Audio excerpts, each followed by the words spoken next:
Welcome to The Healing Life. I'm Amanda. This podcast is for people committed to healing, not as a finish line, but as a way of living. Every episode, we talk honestly about what it actually looks like to keep choosing healing as life unfolds.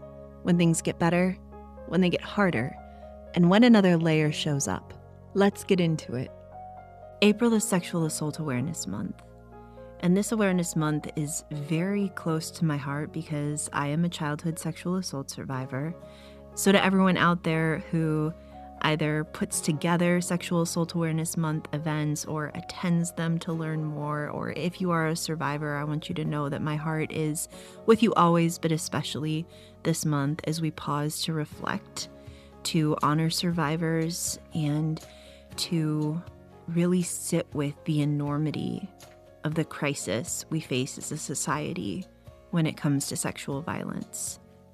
In the first episode, I mentioned that I grew up in a cult and that I am a survivor, but I'm going to share more about that on this episode. So some topic warnings. I will be talking about childhood sexual violence. I will be not in any detail, but I will discuss that. I will talk about suicidal ideation, self-harm. Again, not in graphic detail, but I just want you to know that we're going to go some potentially heavy and triggering places in this episode. But my commitment to you is that I will handle these topics with care and with respect, and with the knowledge that so many people, too many people, have scars from sexual violence. My story starts a long time ago. I grew up in a cult where sexual assault was unfortunately really common. I'm not going to talk much about the cult in this episode. My husband and I co-hosted a show called The Cult I Left Behind. There are 100 episodes talking about that cult and leaving it and healing from it. So I will allow that body of work to hold the cult piece of it, but I would like to speak to the sexual assault aspect of it today. In my case, the perpetrator was my significantly older brother, and he began his assault of me through a process of grooming first before he ever put a hand on me. I want to take a second to talk about what grooming is and how it works.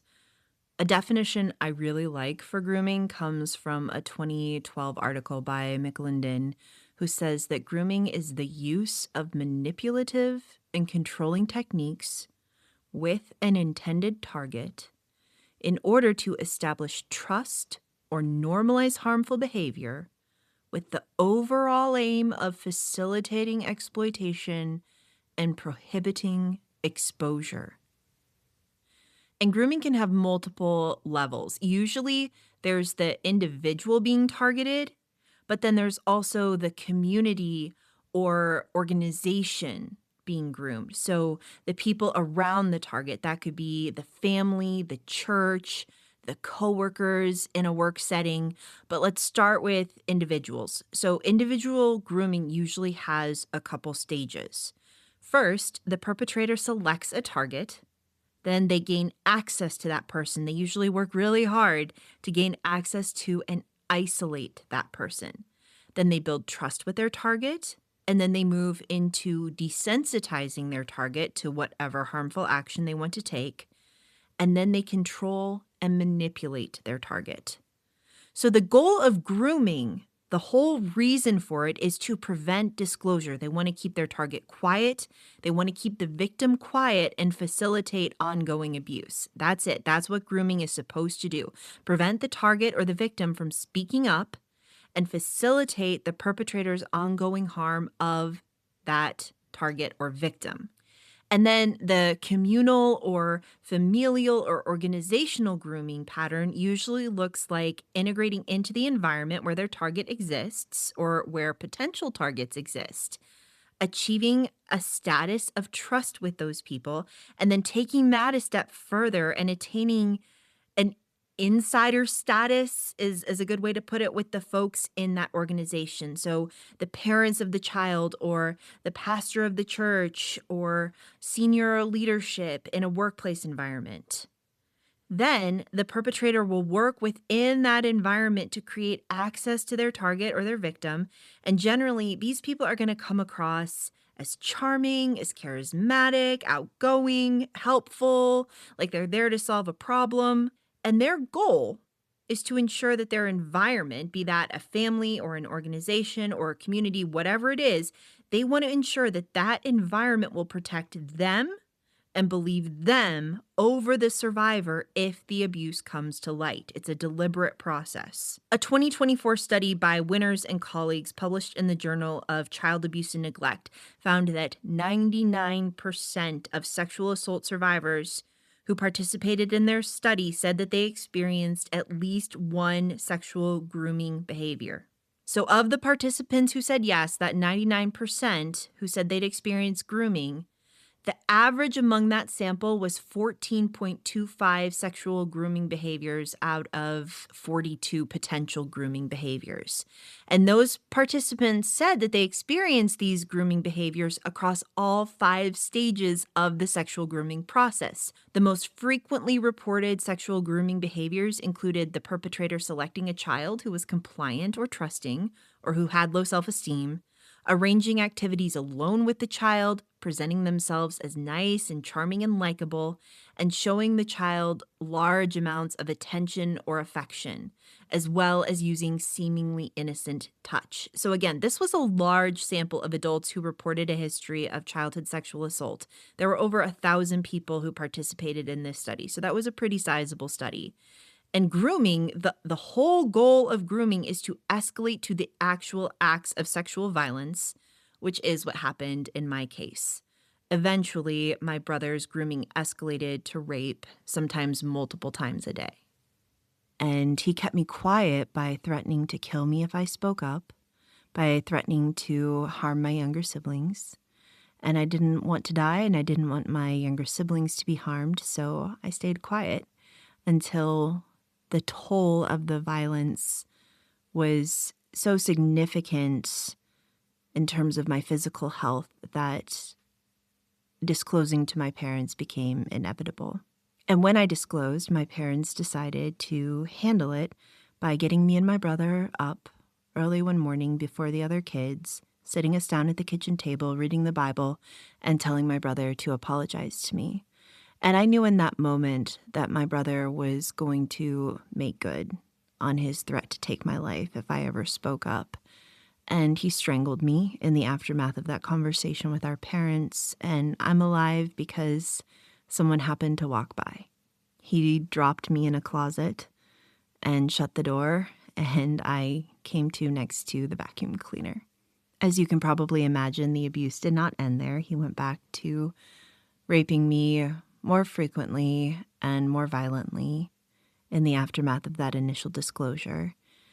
And I just shut down to survive through that. And I became incredibly suicidal because I wanted it to stop so badly, but I couldn't think of any way to make the assault end other than ending my own life.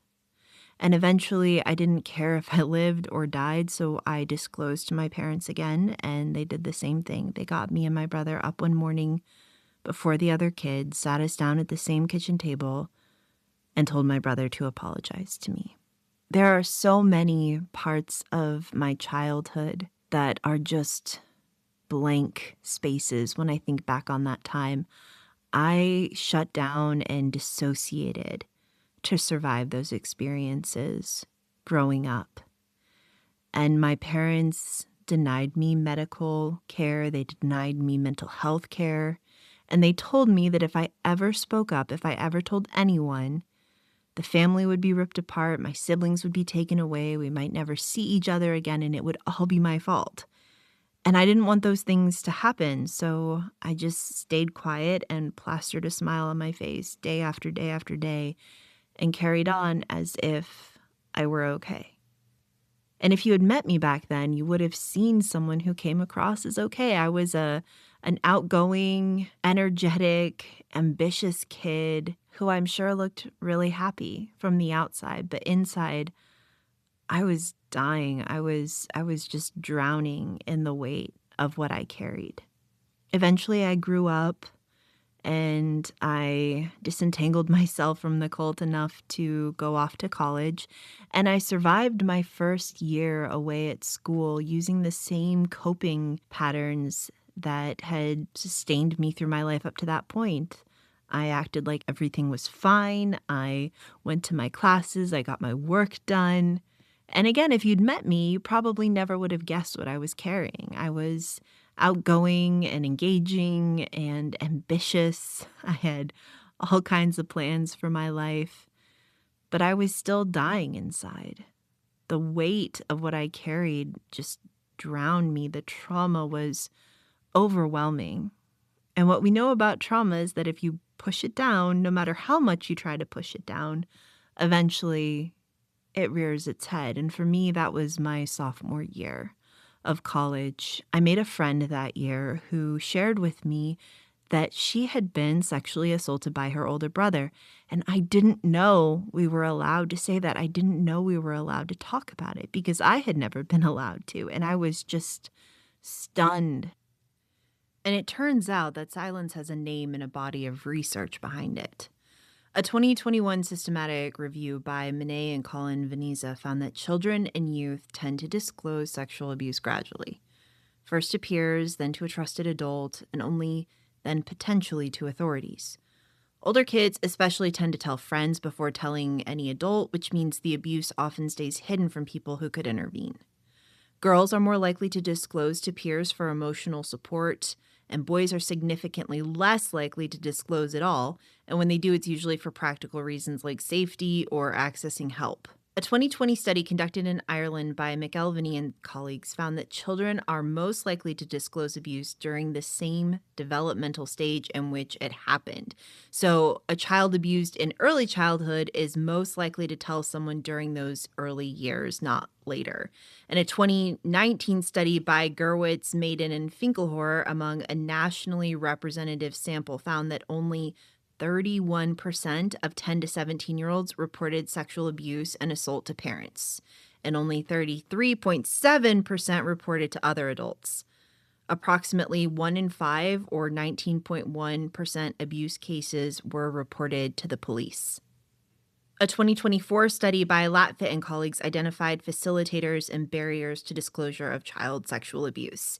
Things that facilitated or helped children disclosed included older age, being female, higher IQ, recent abuse, resistance during abuse, the perpetrator being a clergy member, having non-offending caregiver support, and being more integrated into the surrounding culture, meaning survivors who were less isolated from mainstream society and its resources were more likely to come forward. Barriers to disclosure included cognitive or intellectual disabilities, coping by avoiding or pushing down the trauma rather than processing it, being in a romantic relationship with the perpetrator, the family environment being marked by criminality or domestic violence, and cultural or community contexts where disclosure carries significant stigma or risk. Though I did disclose to my parents during the developmental stage in which the abuse occurred, they shut down my disclosure, which sort of set me up to go through the disclosure process a second time in my adulthood. And my situation checked a lot of the boxes for the barriers researchers have found. The perpetrator was a family member. My family environment was marked by violence and dysfunction. My community, the cult, and my family carried enormous stigma around disclosure. And I was coping by pushing it all down. So when my friend shared her story, it scared me so much because she was talking about the thing I wasn't allowed to name. I wasn't allowed to say those words. But hearing her story gave me courage to tell her mine. And I eventually disclosed to her that I had also been sexually assaulted by my older brother growing up. And she and I became good friends. We both really struggled that year, though. We were deep in the pain and the weight of the trauma. We were both struggling enormously with our mental health. I was wildly suicidal that year. I couldn't imagine living my life carrying the pain. And when I thought about my future, I just saw pain. And I didn't want that. I wanted to make it stop. But a day came that saved my life and changed the trajectory of my life forever.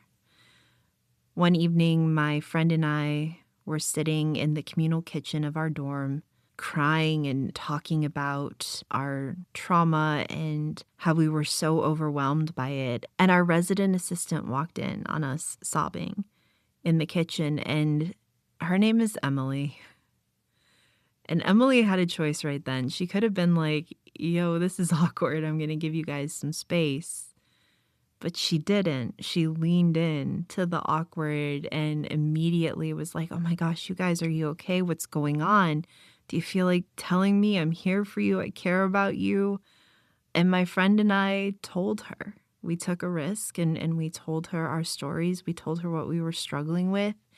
And Emily responded in such a beautifully compassionate, empathetic, trauma-informed way. Everything she did was exactly what we needed in that moment. And she told us that our school had just started a group for sexual assault survivors.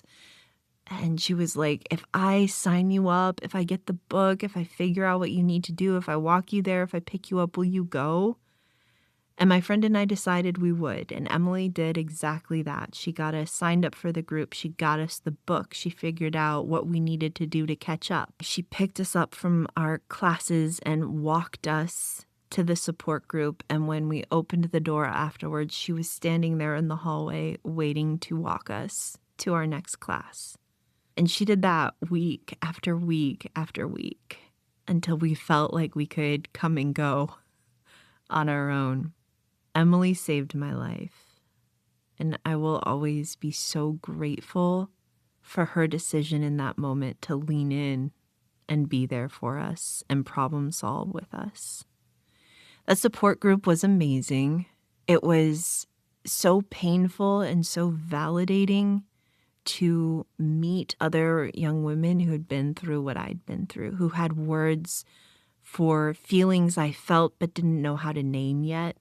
We looked out for each other. After particularly hard sessions, I went to school downtown Chicago. Like, we'd walk to the Cheesecake Factory on Michigan Avenue and get slices of cheesecake together and just sit and talk and cry with each other and support each other and encourage each other. And when we wanted to give up, we wouldn't let each other. I eventually started individual therapy, and in a turn of events that will not shock anyone, was diagnosed with complex PTSD. And I was so lucky because there happened to be a psychologist who is just an expert in his field around trauma recovery. I don't know how I became his patient. He accepted my insurance. I don't know how he had openings, but he had an opening, and I got an appointment with him. And I'll never forget my initial appointment. He told me the kind of therapy we were going to do. We talked through the whole thing, and he was like, this is going to be hard. And I recognize that. But Amanda, it's October now. By Thanksgiving, you're going to be doing better. By Christmas, you're going to be doing so much better. And by New Year's, I don't think you're even going to need me anymore. And it went pretty much just like that. I went through a treatment called exposure therapy, where I would bring my phone in to my session. This was 2011 into 2012. So smartphones, well, at least for me, they were a brand new thing. So I took my phone in there because I had a recorder on it, and I would sit there with my eyes closed and tell him the worst memory I had of the assault in first person present tense. So, like, he is coming toward me. And that was really, really hard. And then I would take that recording home and I'd listen to it a couple times a day, every day for the week. And then more stuff would come up as I listened to it. And then I would take all of that new stuff back to my next session, repeat the memory with all the stuff I remembered added in, record it, take it home, listen. I mean, I went through that cycle again and again until I wasn't afraid of the memory anymore. And then we moved on to the next worst memory I had, and the process repeated. I had to do that with, I believe, my 3 worst memories. And it can take longer than that. I think it often takes more like 5 of the memories to get through a whole round of exposure therapy to the point where you no longer have a PTSD diagnosis. But I got through it in 3, and by the first couple weeks of January, just like he said, I was declared PTSD symptom free. And I got my whole life back. I could think clearer than I had ever been able to. Like, the trauma brain just lifted. It was so hard, and I was so proud. I was so proud of myself. I got some distance from my biological family after going through exposure therapy and moved across the country. And that geographic distance really gave me the time and space I needed to think through what I wanted to do next. And I decided to report my brother. And that was in criminal court for 4 years, which was excruciating. It's a very long time to have that hanging over your head. And the case did not end the way it was supposed to. After 4 years, it all came to a head right when I got to officer training school. I had completed my master's degree during those 4 years, applied to the Air Force, I got accepted, and I shipped out to officer basic training and almost immediately got an email that they were ready for the sentencing hearing. And I was like, well, guys, I've got 8 weeks of training here. So can you wait? Because I can't really leave this. So they did. They rescheduled the sentencing hearing, and I went directly from officer training school to Chicago to testify against my brother in his sentencing hearing. And that was a really powerful moment. The case did not conclude the way it should have. There was a lot going on in the state's attorney's office at the time, political maneuvering. I was not the only person impacted by what was going on in the state's attorney's office at the time. But it was still a powerful moment to stand there, tall and strong and so far down my healing journey, and stare down the person who tried to take away my life, take away everything that made me me. He was shaking and just pasty pale, and he looked shriveled. And I had never felt so strong and so empowered up to that point in my life as I did in that moment. But I really struggled in the months after that sentencing hearing. I had to go report to my first duty station. So that was a cross-country move. It was a new career field. The military is not really an easy culture to adjust to overnight. So I was like processing through all of that while also just deeply enraged about how the case concluded. So I started writing during that time to process. I surrounded myself with safe people. I journaled a lot. I worked out really hard. I cried a lot. Any minute I wasn't at work, I was basically just tending to myself, caring for myself, getting myself through the emotional wreckage of how the case concluded. And I ended up handwriting a letter to my family, who all sided with my brother, by the way. Literally sat on his side of the courtroom during the sentencing hearing. I haven't talked to them in, some of them like 15 years. Maybe it's more than that now. The case concluded back in 2017. And I'm only in touch with one family member. A couple years ago, one of my younger brothers circled back and apologized for how he handled everything that went down and how he supported my brother, and has just taken a lot of strides to become a safe person and have safe perspectives and be safe to me. And I'm really grateful for that. I'm very proud of him for that. He's the only one who's done it, though. But during that time, in the months after the case concluded, I ended up handwriting my family this very long letter that turned into a guide for how to have a healthy and helpful response to survivors of sexual violence that I eventually published as an ebook.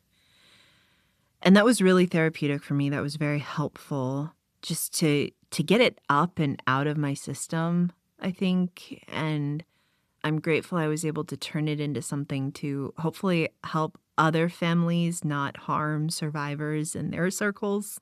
And it took a lot of support, including professional, therapeutic support, to really work through everything I lost in those 4 years. Not just my family, but a tremendous amount of energy.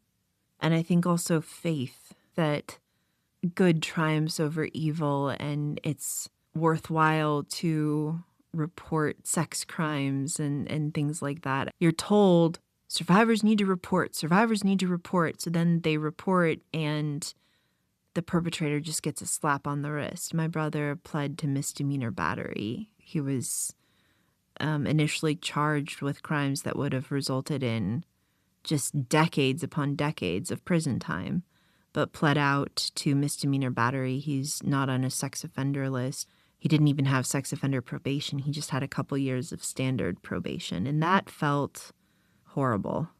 According to FBI data, of every 1,000 sexual assaults, 50 reports lead to arrests, 28 cases lead to felony convictions, and only 25 perpetrators are sentenced to incarceration.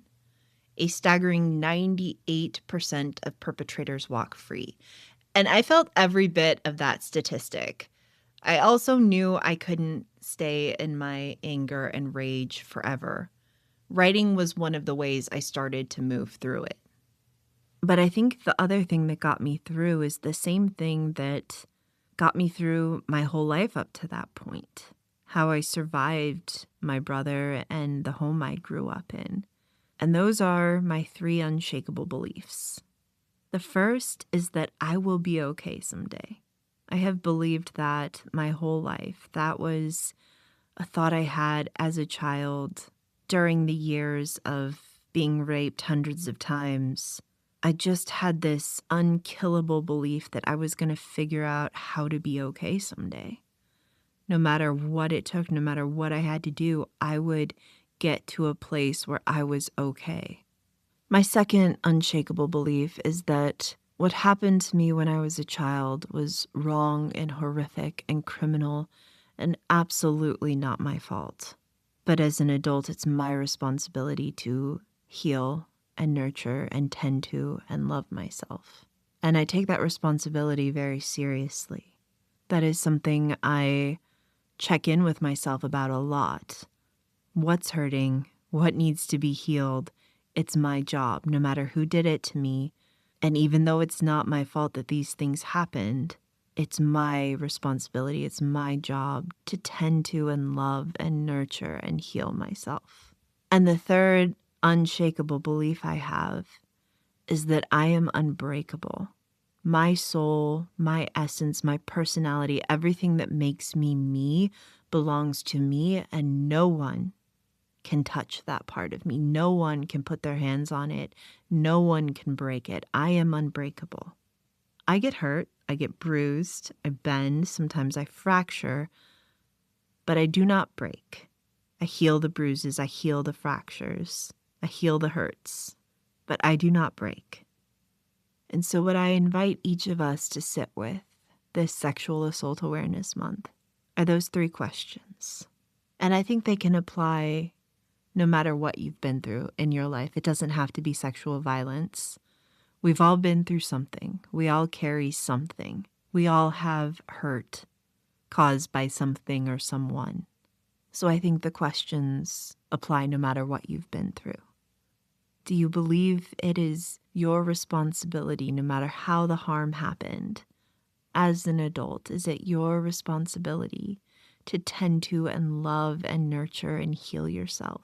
Do you believe that you are unbreakable, that no one can touch the parts of you that make you who you are? Those are yours. They belong to you. They cannot be broken.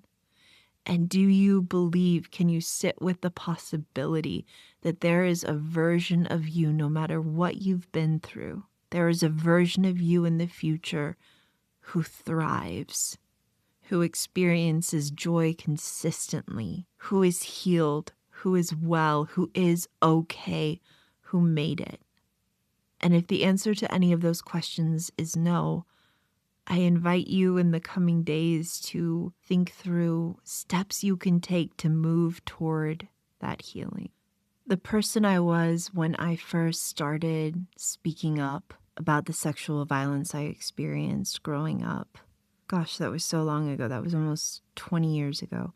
She never could have dreamed that I would be as healed and well and okay as I am now. I live without distress. I live without the pain of what was done to me.